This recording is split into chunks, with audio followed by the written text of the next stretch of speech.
Olá, pessoal, tudo bem? Nesta aula eu comentarei o direito de preempção. Esse direito de preempção é mais um instrumento de política urbanística tratado pelo Estatuto da Cidade. Basicamente, pessoal, direito de preempção é direito de preferência. E aqui nós estamos falando de um direito de preferência do município em adquirir um imóvel que é objeto de uma proposta de alienação a terceiros. Então, o município cria para si mesmo um direito de preferência em relação a imóveis que ele entende serem úteis para as políticas urbanísticas. Vou dar um exemplo. Imaginem que uma determinada área privada dentro do município seja muito importante para a construção de uma estação de transporte coletivo, de uma estação de ônibus. Imaginem também que o município não tem interesse em desapropriar essa área, até porque a desapropriação é mais burocrática, é mais lenta e assim por diante, não é mesmo? Então, o que é que o município pode fazer? No seu plano diretor, ele indica aquela área privada como sendo objeto de direito de preempção. E se o proprietário daquela área privada desejar aliená-la a terceiros, nesse caso o proprietário terá que oferecer com preferência aquele imóvel ao município. E o município, então, decide se exercerá ou não o seu direito de preferência para adquirir aquela área em que será construída a estação de transporte. Tá certo? Então, por que esse instituto acabou sendo consagrado no Estatuto da Cidade? Bom, basicamente porque, em primeiro lugar, o direito de preempção torna desnecessária a desapropriação. Nós sabemos que a desapropriação é muito burocrática, a desapropriação é lenta, a desapropriação pode desembocar em processos judiciais que duram muito tempo e que são custosos para a administração pública. E no caso da preempção, a aquisição fica mais fácil, porque se o município desejar se valer do seu direito de preferência, ele celebra uma compra e venda com o proprietário que deseja alienar a área necessária para a política urbanística, tá certo? Então, nós temos com a preempção uma forma de aquisição de área por parte do município e uma forma de aquisição que é muito menos conflitiva, que é muito mais tranquila em relação, por exemplo, à desapropriação, tá certo? Quais são as condições de validade para nós aplicarmos o direito de preempção no caso concreto? Bom, em primeiro lugar, é preciso que o plano diretor demarque as áreas que são objeto de direito de preempção em favor do município. Em segundo lugar, nós precisamos que o município crie uma lei específica que tratará da disciplina do direito de preempção na situação específica daquela localidade. Em terceiro lugar, pessoal, é preciso que o município observe a vigência quinquenal. Então, o direito de preempção ele vale por 5 anos em relação a uma área urbana e depois desses 5 anos é possível até renovar o direito de preempção. No entanto, é necessário que se respeite um intervalo de 1 ano. Então, imagine o seguinte, temos um direito de preempção sobre uma área imóvel, para a proteção de áreas verdes, ou seja, queremos aquele imóvel para ali construir um parque ou alguma outra área verde pública. Então, aquele direito de preempção é previsto em relação àquela área por 5 anos, depois se tem uma pausa de no mínimo 1 ano e aí se pode renovar o direito de preempção, tá certo?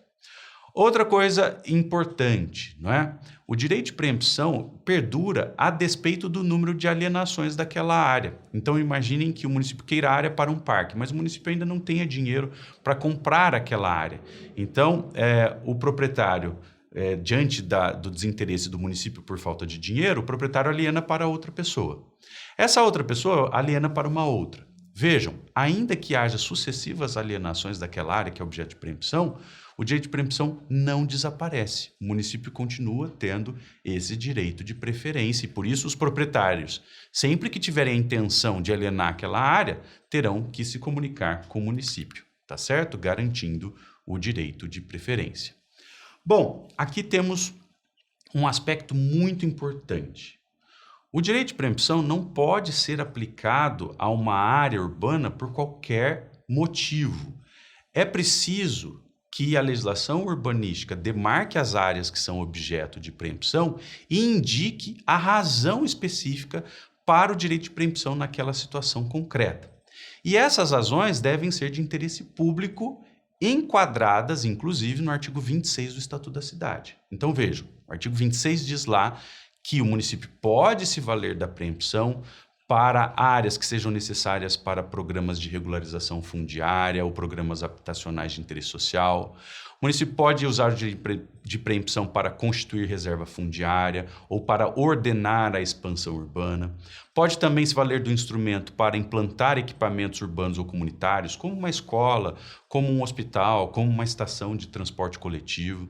E também pode utilizar para áreas de lazer, áreas verdes, unidades de conservação, áreas de interesse histórico, cultural ou paisagístico. Então, vejam, o direito de preempção somente será válido se previsto no plano diretor, se tratado em lei específica, e se ainda respeitar essas finalidades públicas delimitadas pelo artigo 26 do Estatuto da Cidade, tá certo?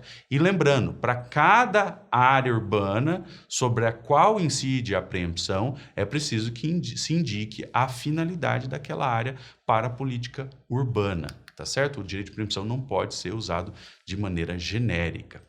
Bom, como é que então é o procedimento concreto para nós colocarmos esse instrumento em prática? Então, como eu disse, em primeiro lugar, é preciso que se identifiquem as áreas com direito de preempção no plano diretor. Além disso, é preciso que haja um interesse concreto do proprietário em alienar aquele imóvel a um terceiro. Se houver esse interesse concreto em alienar a um terceiro, aí o proprietário deve notificar o município previamente para que o município se manifeste num prazo legal a respeito do seu interesse em adquirir aquele imóvel. Pessoal, se o município tiver interesse em adquirir o imóvel, ele então deverá publicar no órgão oficial, ou pelo menos em um jornal local ou regional de grande circulação, um edital de aviso. Então, ele publica o edital de aviso para dizer à sociedade que recebeu uma notificação de alienação de um imóvel e que ele tem a intenção de se valer do direito de preferência para adquirir aquele imóvel. Após a publicação do edital, o município, então, realiza a compra e venda, ou seja, o município adquire aquele imóvel urbano de que necessita para uma política local, tá certo? Agora, temos uma outra situação. Pode ser que o município não tenha interesse em se valer do direito de preempção naquela hipótese, naquele caso, tá certo? Vejam, nessa situação, o município pode expressamente indicar que não quer usar o direito de preferência. Ou o município pode se calar. Então, vejam, a lei diz muito claramente que se o município não se manifestar no prazo legal, o decurso do prazo implicará a recusa em adquirir aquele imóvel. Isso é o que nós chamamos de silêncio negativo.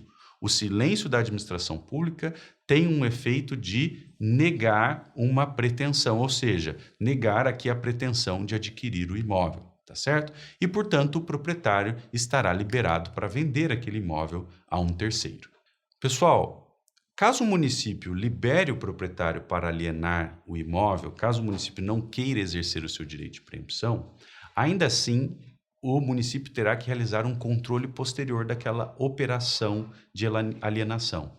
Então, o Estatuto da Cidade diz claramente que o particular, que é o proprietário do imóvel a ser alienado, terá que trazer ao município, depois da alienação, o documento público que comprove essa transferência e também que comprove as condições em que ela foi realizada.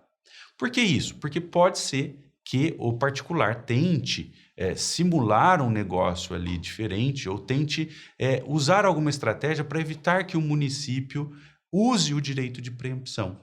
Então, pode ser que ele indique uma proposta por um valor muito mais alto do que efetivamente é o valor do imóvel, para que o município não tenha interesse na aquisição, tá certo? Então, no intuito de evitar essas fraudes, no intuito de evitar a violação ao direito de preempção, o município tem que controlar a compra e venda posteriormente, ainda que ele não queira ter adquirido o imóvel, tá certo?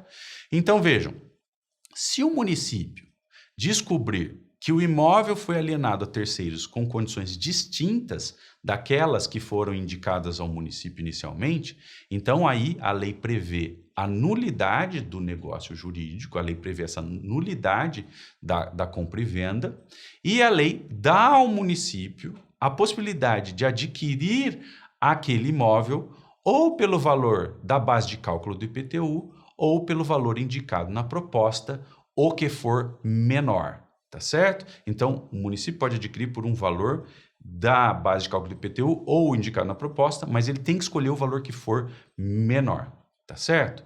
E vejam, pessoal, que aqui nós temos que fazer uma observação importante.